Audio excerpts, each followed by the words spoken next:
just one set away from a national championship appearance. And now, GCU men's volleyball is gone. No warning, no notice, just a social media post. In this video, we'll talk about what happened to GCU, why I think the program was cut, and what the volleyball community can do to help GCU going forward. Let's get into it.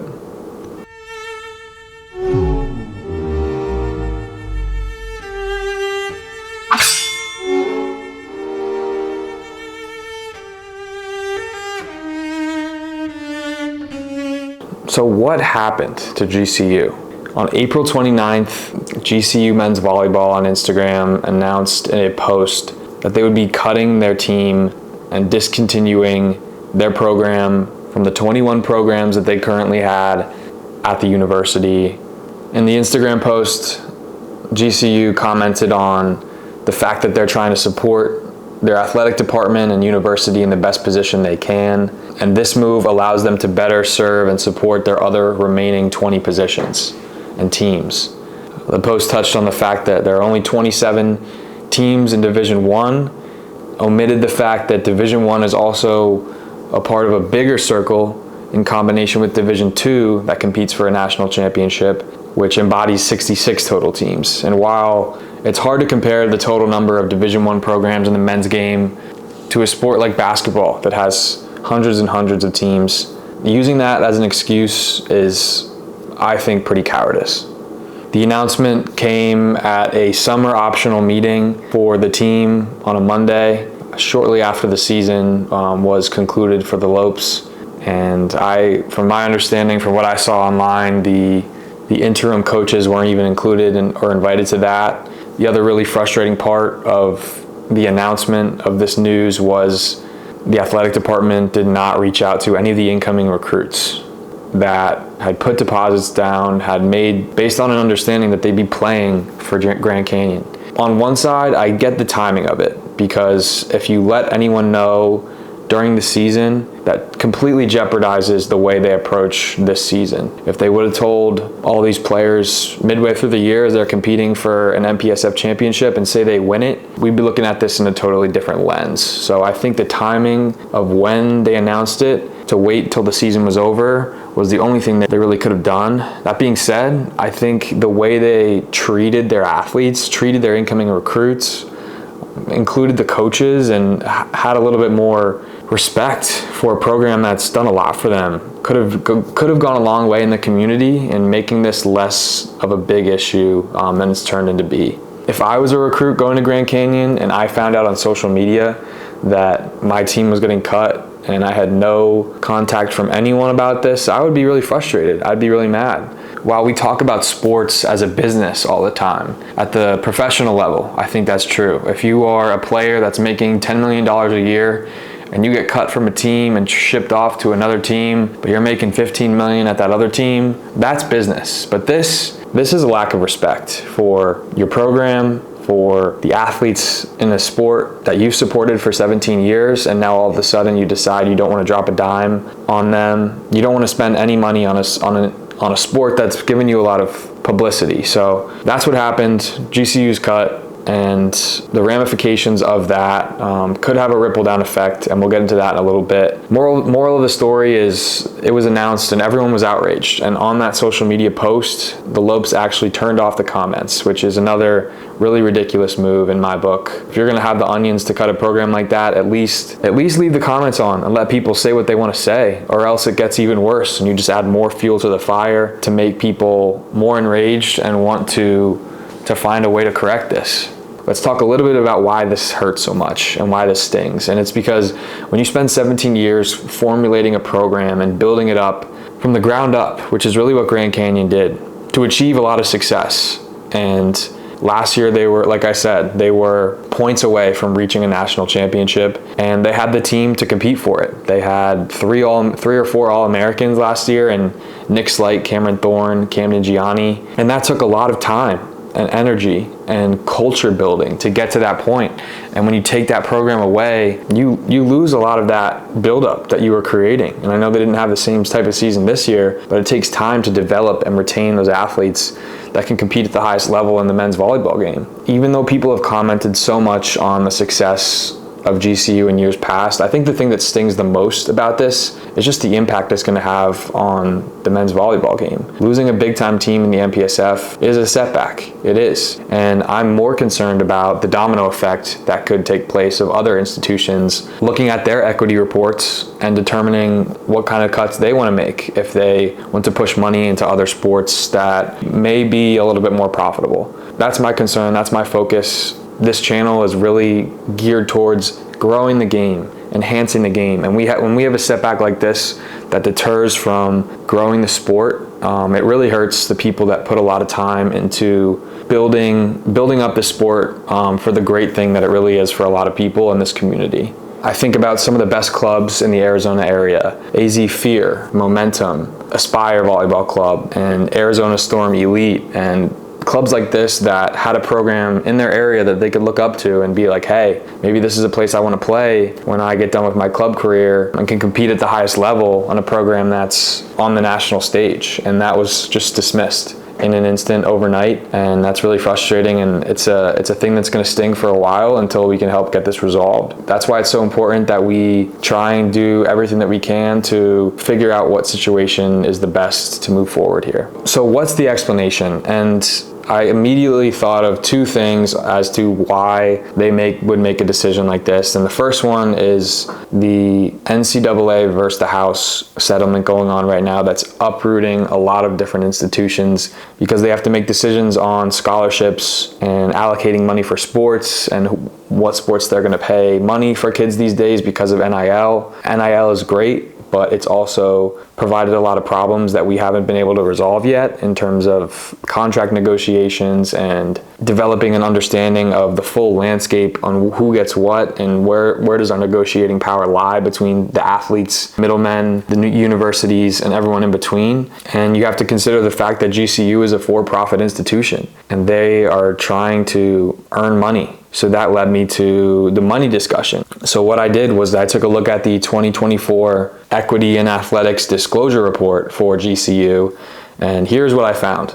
In that report, the total expense for men's volleyball in 2024 was $730,000. And I said, okay, that's a good chunk of change. For a sport that only has 23 participants in the program, a total expense between operating expenses and salaries, $730,000 is a good chunk. And then I looked at the revenue, and the revenue was also $730,000. So the program was breaking even. This is not a program that is earning a lot of revenue for the institution, and that's a consideration. I said, okay, they're not making a lot of money for GCU, they're breaking even. That is, a possibility as to why they might have made this decision. But then I looked at some of the other sports, and you look at a sport like golf, at men's golf, whose total expenses were $509,000 and their total revenue was $509,000. Or you look at a sport like swimming and diving, and their total revenue was $750,000 and their total expenses were $750,000. So the recipe that I'm hearing is that as a whole, every single sport here is breaking even. Institution is spending all their money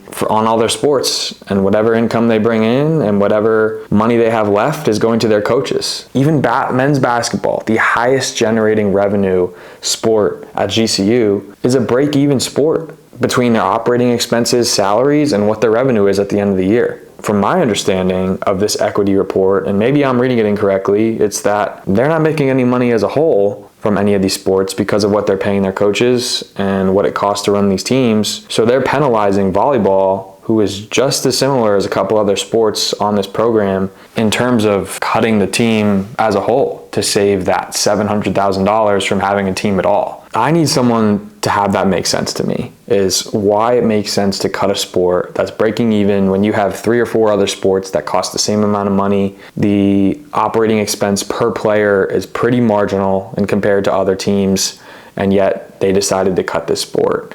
On top of that, you have the publicity and the recognition that you get from the men's volleyball program that you don't get from any other sport at GCU. When's the last time you heard about GCU men's golf? When's the last time you heard about GCU track and field. I'm not lobbying or trying to get those programs shut down in any way.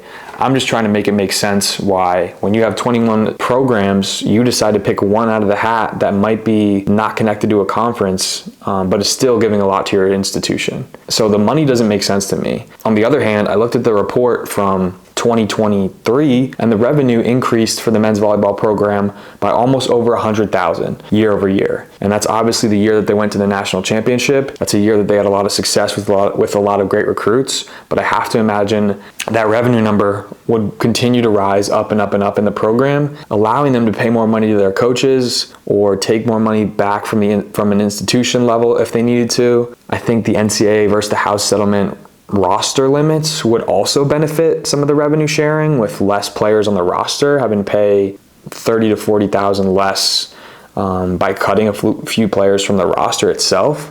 The fact that they have a club team is awesome, but it is just not relevant at all in the social media post. They should be putting some sort of details, some sort of financial figures as to why this makes sense, and it doesn't make sense to me. It seems like a knee-jerk reaction, a for-profit institution that is just making a rash decision. And so I think it is GCU's responsibility and duty to formally provide some sort of context as to why this was done, and if they can't, then we have to find a way to get that institution to bring it back. That's my biggest issue. That's what I looked at when I took a look at the numbers and took a look at the picture of what's going on here. And that's why I took a couple days to do my research on this before I just posted it on the first day it was announced. So big picture, let's not have this happen again. Let's do what we can in the community to support GCU. If you're at an institution following along with this, with the men's volleyball program, let's be better about understanding our financial situations with our programs. And when you have a program like the men's volleyball team that is flying high on the national level in a social realm, I think the right choice in that case is to just invest more money into that specific sport. These are just my thoughts. That's all I'll say. I'm not tied to GCU in any way, and I don't want to completely disrespect their decision. I think the community in the volleyball space deserves more context as to why this happened and what they're really trying to accomplish in eliminating this program. The community response has been incredible, and I think it's been one of the positives of this extremely negative situation. The number of shares on the Instagram post, the number of videos talking about GCU, the Save GCU men's volleyball page on Instagram that has close to 5,000 followers at this point. There's a lot that you can do, and the first one is signing the petition. I'll link it in the description. Second is donating money to crowdsourcing efforts to help save the men's volleyball program. I think if you find a way to raise enough money, and that comes from the whole community diving in and helping out, that it's feasible to bring back this institution, especially with all the support from everyone, the fans, the alumni, the team, showing them that we really care about this program. Obviously, you can reach out to GCU yourself, send them an email, write them a letter, make a video and tag them, but I just caution everyone to be respectful, to be courteous. It's not an easy position to be in some of these roles, and I know some of these choices are made at the highest levels in board meetings.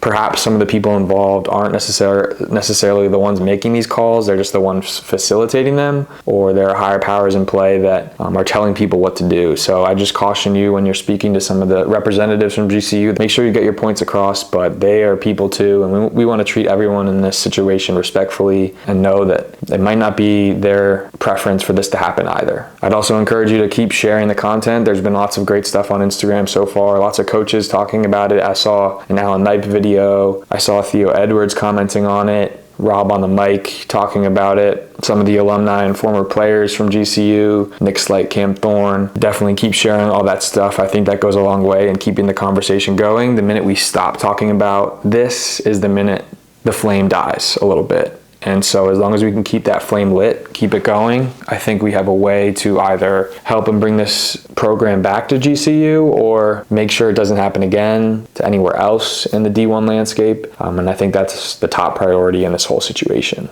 So in summary here, it's devastating to lose this program, but I hope we can get it back. We're going to fight like hell. We're going to do what we can to support the money, sign the petition, show the university that we're here to support this program, this team, and these players. Even if it takes a year to resettle, get the recruits, and get this program back running up again, I think that time and that patience to commit to this brand that has been built for GCU is worth it. I'm committed to not let this domino effect trickle down to other teams in the D1 landscape. We only have 27, 66 as a whole, and so it's important to keep talking about this so we know the picture at play here and don't let this happen again anywhere else, because that's how we lose steam and traction in a sport that's growing a lot at the youth level, and we need the teams to support those youth players trying to find their collegiate dream schools down the road. This isn't just about GCU, it's about men's volleyball and the sport of volleyball as a whole. So sign the petition, donate money if you can,